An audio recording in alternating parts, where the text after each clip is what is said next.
You're listening to The World at 8 with Lynne Mozart.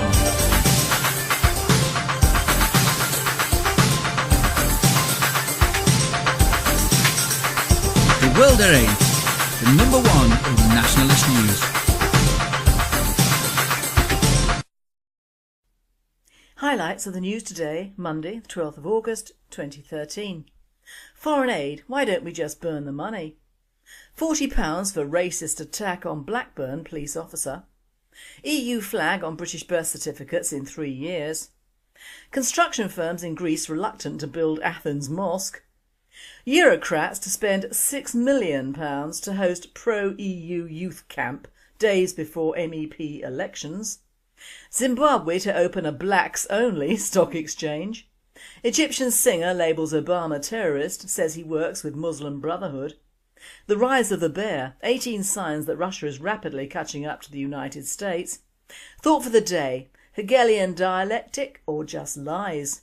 And finally, Ginger and Scottish, can't get much worse, can it? UK news. Foreign aid, why don't we just burn the money? Last week the Daily Mail treated us to the headline declaring how £1 billion cash used to help Nigeria join space race. This week Michael Burley puts forward the opinion that Nigeria is a country so corrupt it would be better to burn our aid money, and goes on to outline the wealth and corruption of Nigeria, and says that by the end of its term of office the British government will have handed over £1 billion in aid to that country. We then turn to the USA's Fox News and learn that the UK writes off £480,000 in supplies due to theft in Somalia by al-Shabaab militants, as the British government says that £480,000 of humanitarian aid supplies funded by the UK was seized by al-Qaeda affiliated militants in Somalia between November 2011 and February 2012. World at 8 comments. Everyone knows if God wanted to give the world an enema, he'd put the end in Nigeria. Now, if that weren't bad enough, the India Express tells us that the former jewel of the British Empire will soon launch the aircraft carrier INS Vikrant. INS Vikrant, a 37 500-ton carrier, will operate 25-30 aircraft, including MiG-29K and light combat aircraft. World at 8 says something the UK is unable to do in the foreseeable future. The reports from India say that other countries capable of designing and building an equivalent sized ship are the US, the UK, Russia and France. I think they have that wrong. It may be the US, Russia, France and China. I doubt the UK has the capability any longer. We've been letting every Thomas, Dumas and Herman have a bit of our defence business. £40 for racist attack on Blackburn's police officer. The Lancashire Telegraph report the conviction of Tahis Hussain for racially aggravated disorderly behaviour against a policeman dealing with a 13-year-old female runaway. PC Ben Dowling was asked to attend Wally New Road due to concerns over the girl's welfare. Her mother feared she might harm herself. When he found the girl, she became aggressive towards him. At this time the policeman was surrounded by Asian men and subjected to racist abuse by one of them. Blackburn magistrates heard Tahir Hussain swore at the officer and told him to go back where you live. He was given a conditional discharge for 12 months and ordered to pay £40 costs. World at 8 states, if this had been a policeman uttering racist abuse on these Muslim abusers, he would have been suspended and vilified. It's all arse up in this country now. It really must stop. EU flag on British birth certificates in 3 years. The EU flag set to replace the royal crest on British birth certificates despite ministers' bid to block move.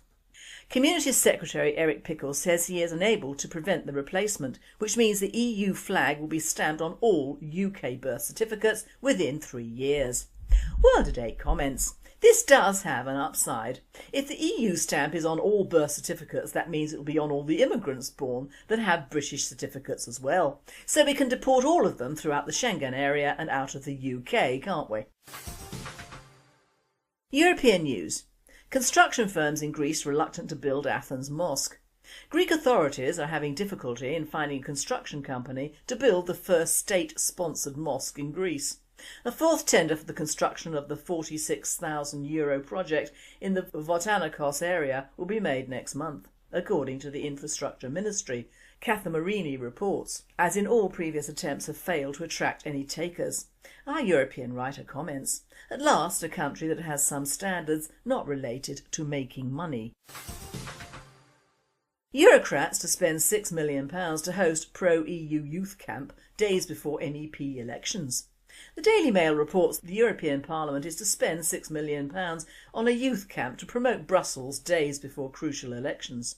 Eurocrats are accused of nothing short of bribery by organising the event for 5,000 16 to 30-year-olds ahead as voters prepare to go to the polls to elect new MEPs. The bizarre event includes role-play games, concerts and idea labs to debate youth unemployment in the European Parliament's Strasbourg headquarters. But more than 700 MEP will also be able to sponsor 10 young people each to send to the event, which it is claimed could breach rules on treating voters during election time. Made in Germany tag threatened by EU. Fears are growing in Germany that new EU rules could herald the demise of the Made in Germany merchandise mark, and with it a reputation for quality built up over decades. World at 8 comments, it's about time the Germans felt the sting of their dog's tail. World news. Zimbabwe to open a blacks-only stock exchange. Thanks to the Telegraph, we learn Zimbabwe's regime has promised to open a new and racially exclusive stock exchange, allowing blacks alone to trade shares seized from foreign companies. The plan to grab mining companies, most of which are South African owned, follows President Robert Mugabe's landslide re-election last week. Xavier Katsukeri, the indigenisation minister, said on Tuesday that the government, or black Zimbabweans, would take 51% of the shares in all major foreign-owned companies, valued at about £4.8 billion. No compensation will be paid. World at 8 says, perhaps we should follow suit. No people of colour or immigrants should be able to buy or trade British or European stocks. Sounds okay to me. And of course no compensation for them either. Two can play at being racist, especially in their own countries. Egyptian singer labels Obama terrorist, says he works with Muslim Brotherhood. An example of the vitriol in the country can be seen in a new video clip featuring a song by Egyptian performer Sama El Masri. Titled You Obama, Your Father, Mother, it attacks the US president for allegedly preferring Islamic radicals over the army. It has gone viral with over 160,000 views since last week. The clip features Obama in traditional Islamic dress. El Masri curses him while mentioning that he had called for former President Hosni Mubarak to leave immediately, seeming to imply that this proved he was pro-Brotherhood. The rise of the bear, 18 signs that Russia is rapidly catching up to the United States. Michael Snyder, writing for The Economic Collapse, tells us the Russian bear is stronger and more powerful than it has ever been before. Sadly, most Americans don't understand this. World at 8 says it's not just Americans, most British don't either. Michael goes on, they still think of Russia as an ex-superpower that was rendered almost irrelevant when the Cold War ended. And yes, when the Cold War ended, Russia was in rough shape. I got the chance to go over there in the early 90s, and at that time Russia was an economic disaster zone. Russian currency was so worthless that I joked I could go exchange a $20 bill and buy the Kremlin. But since that time Russia has roared back to life. Once Vladimir Putin became president, the Russian economy started to grow very rapidly. Today Russia is an economic powerhouse that is blessed with an abundance of natural resources. Their debt to GDP ratio is extremely small, they actually run a trade surplus every year, and they have the second most powerful military on the entire planet. Anyone that underestimates Russia at this point is making a huge mistake. The Russian bear is back, and today it is more formidable adversary than it ever was at any point during the Cold War. Just check out the following statistics. The following are 18 signs that Russia is rapidly catching up to the United States. 1. Russia produces more oil than anyone else on the planet. The United States is in third place. Russia is the number 2 oil exporter in the world. The United States is forced to import more oil than anyone else in the world. Russia produces more natural gas than anyone else on the planet. The United States is in second place. Today Russia supplies 34% of Europe's natural gas needs. 5. The United States has a debt to GDP ratio of 101%. Russia has a debt to GDP ratio of about 8%. 6. The United States has a trade deficit of more than $500 billion last year. Russia consistently runs a large trade surplus. 7. The United States has an unemployment rate of 7.4%. Russia has an unemployment rate of 5.4%. 8. Since Vladimir Putin first became president of Russia, the Russian economy has grown at a very rapid pace. The following is from Wikipedia. Under the presidency of Vladimir Putin, Russia's economy saw the nominal gross domestic product double, climbing from 22nd to 11th largest in the world. During Putin's 8 years in office, the industry grew by 75%, investments increased by 125%, and agricultural production and construction increased as well. 9. According to Bloomberg, Russia has added 570 metric tonnes of gold to their reserves over the past decade. In the United States, nobody seems to be quite sure how much gold the Federal Reserve actually has left. 10. Moscow is the second most expensive city in the world. Meanwhile, the United States actually has the unfriendliest city in the world, Newark, New Jersey. 11. More billionaires live in Moscow than any other city in the globe. 12. The Moscow metro system completely outclasses the subway systems in Washington DC and New York City. 13. The United States has the most powerful military on the planet, but Russia is in second place. 14. Russia has introduced a new near-silent nuclear submarine which is far more quiet than anything the US has. 15. While Barack Obama is neutering the US strategic nuclear arsenal, Vladimir Putin is working hard to modernise Russian nuclear forces. 16. Russian missile forces will hold more than 200 drills during the second half of 2013. 17. Russian Prime Minister Vladimir Putin made headlines all over the world when he climbed into the cockpit of Russia's new 5th generation fighter jet and announced it was far superior to the F-22 Raptor. 18. It's estimated that Russia has more spies inside the United States today than it did at any other point during the Cold War.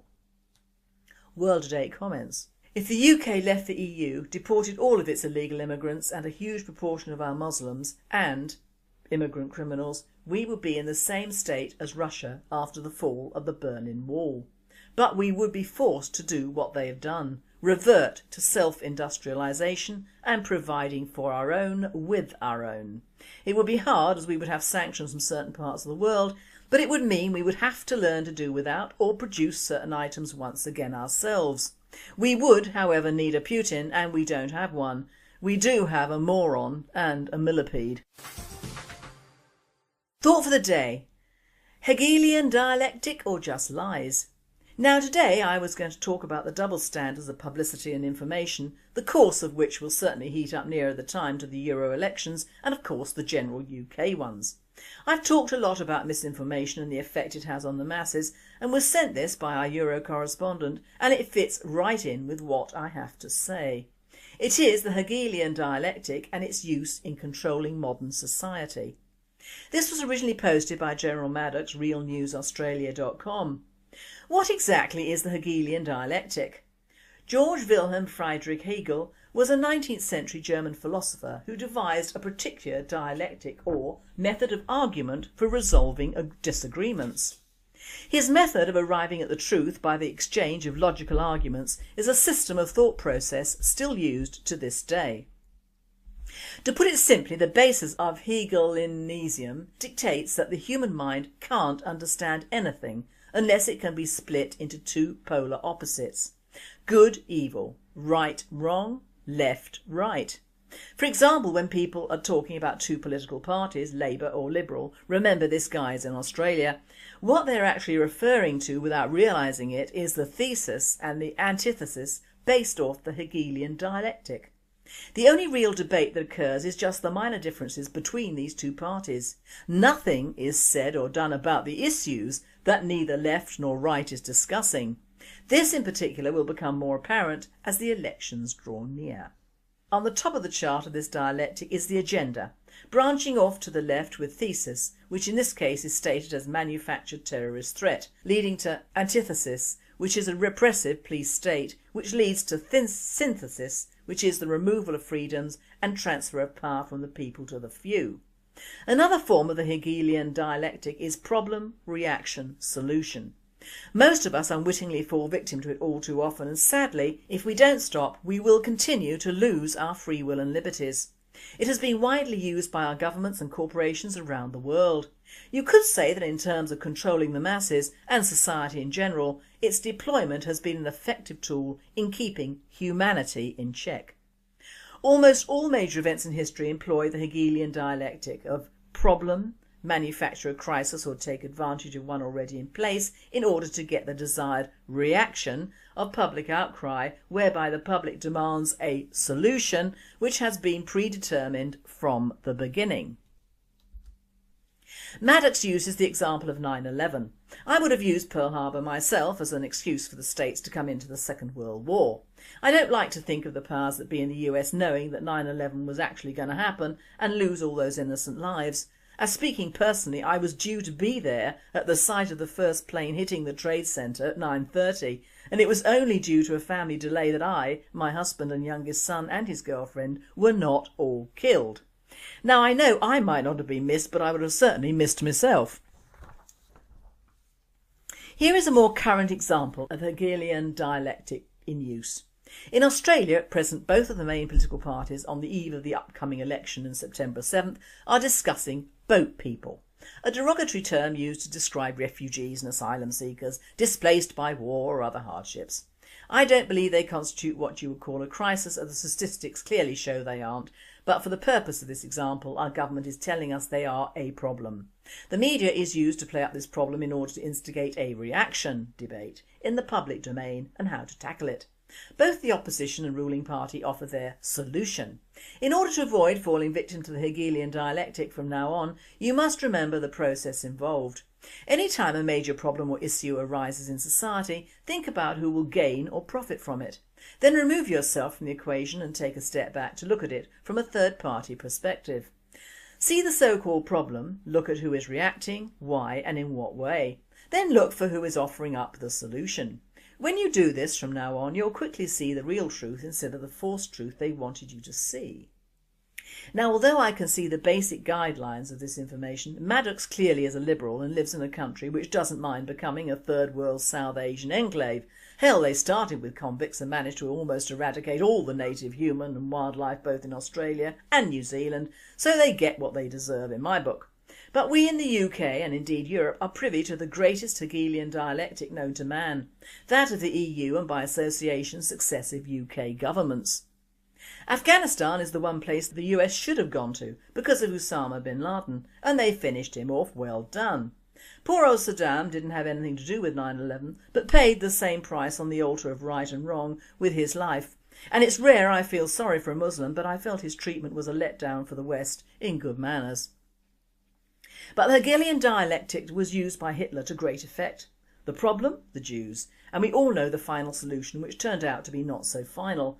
But it proved that the governments who use it and profit by it can have it turned upon them, as the Allies did to the Third Reich, as they presented and still do all members of anything to the right of Attila the Hun as being reprehensible and a problem, and the problems the right see are promoted as virtues for Hegelian publicity. Thus the ethos of multiculturalism and diversity are seen and promoted as good, while the reasonable thinking of capping and stopping future immigration is seen as bad and racist. That is why the UK truth trucks are being vilified. The powers that be don't want illegals to go home. They don't want their capital city back. They do want, however, an increasing cheap workforce for greedy employers to force down the minimum wage even more, and a coward and a frightened population. They want the problems of the NHS blamed on our elderly and not the huge immigrant populations who live round most of the worst afflicted areas. They want mosques everywhere so that we indigenous Brits feel marginalised. They want our education systems to fail us and promote diversity. All this and more is at the bottom of their great plan. The Hegelian dialectic is a double-edged sword. If it is commented on by a liberal, it provides an excuse for, say, massive immigration, and a Marxist liberal think tank to promote situations which do not benefit Western society. But on the other hand, commented on by a nationalist or a right-winger, they are unacceptable by virtue of the truth, especially relating to immigration in the United Kingdom. The Mail had a lovely example of Hegelian dialectic on Saturday by Jack Doyle, stating that Gurmal Sikh Kandola said many illegals from India and the Punjab wanted to go home and were stuck here without help, and the trucks could prove a solution. He seems a sensible man, but on the other hand, the illegals are not the problem. The problem is they come here at all, that they often pay high fees to get here, and they destroy their papers so they cannot be deported. So the problem is not the fact they want to go home, it is the fact they see to it they cannot be sent home. So whether or not a truck passes over them or runs over the buggers, it doesn't matter. But it looks good for the Sikh community who had it rough in India with the Muslims, who give everyone a very hard time most of the time. We had Hegelian dialectic with Charlene Downs.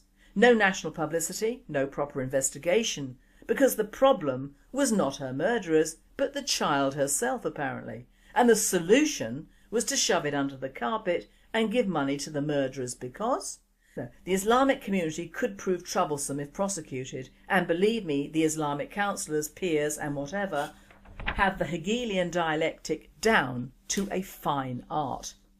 It is all positive misinformation, and the solution is never being seen to detract from the hive thought process that is Islam, and debate is non-existent because it is seen as racist.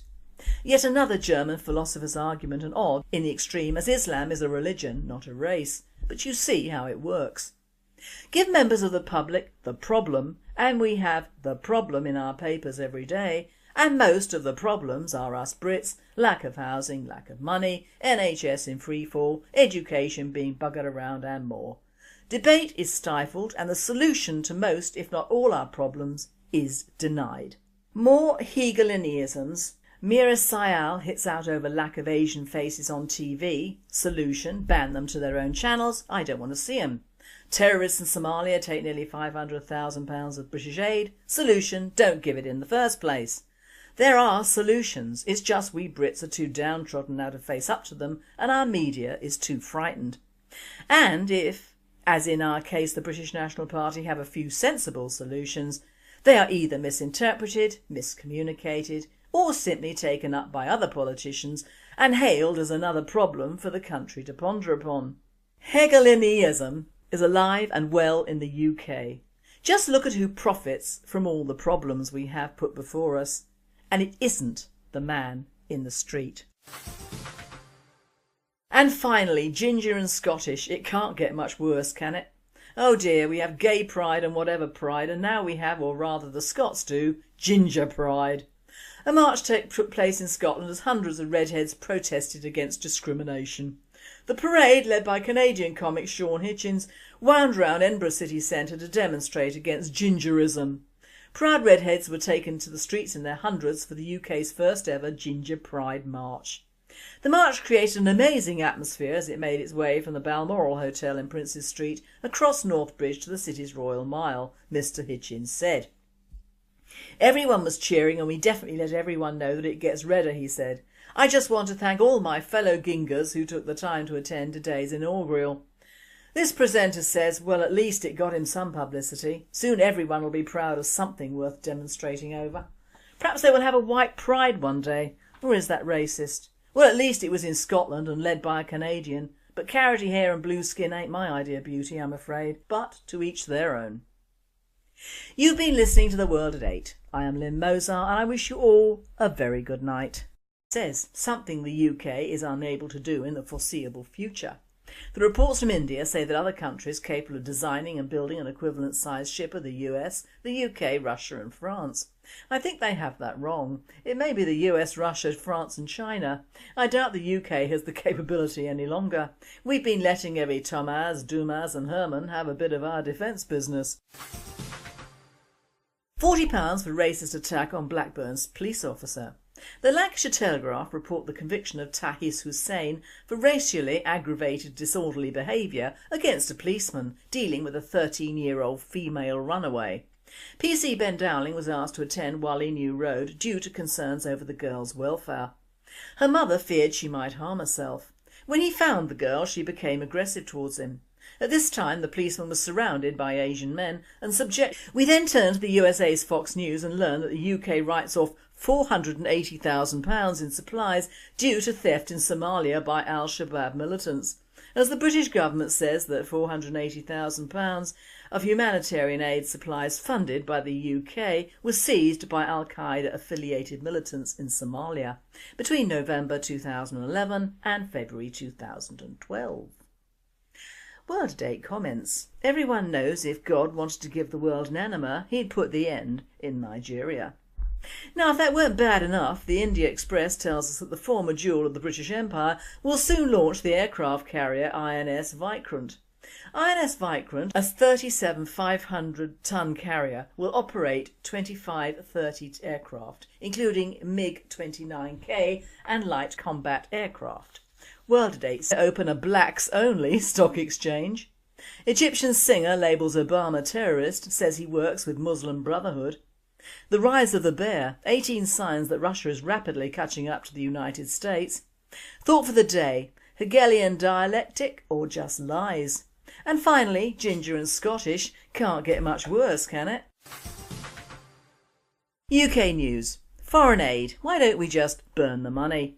Last week the Daily Mail treated us to the headline declaring how £1 billion cash used to help Nigeria join space race.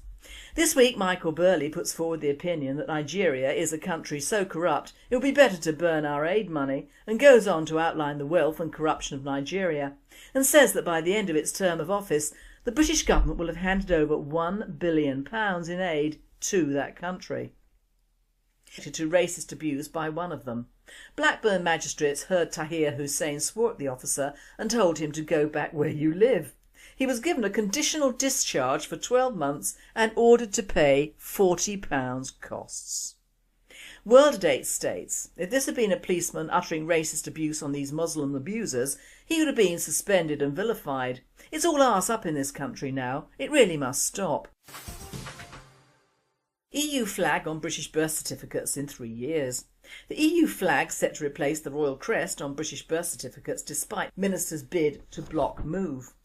Communities Secretary Eric Pickle says he is unable to prevent the replacement, which means the EU flag will be stamped on all UK birth certificates within 3 years. World Date comments. This does have an upside.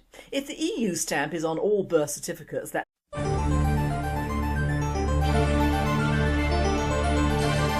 You're listening to The World at 8 with Lynne Mozart.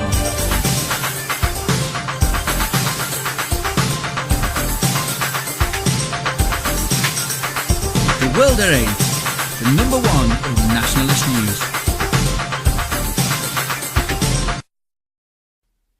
Highlights of the news today, Monday, the 12th of August 2013. Foreign aid, why don't we just burn the money? £40 for racist attack on Blackburn police officer. EU flag on British birth certificates in 3 years. Construction firms in Greece reluctant to build Athens mosque. Eurocrats to spend £6 million to host pro-EU youth camp days before MEP elections. Zimbabwe to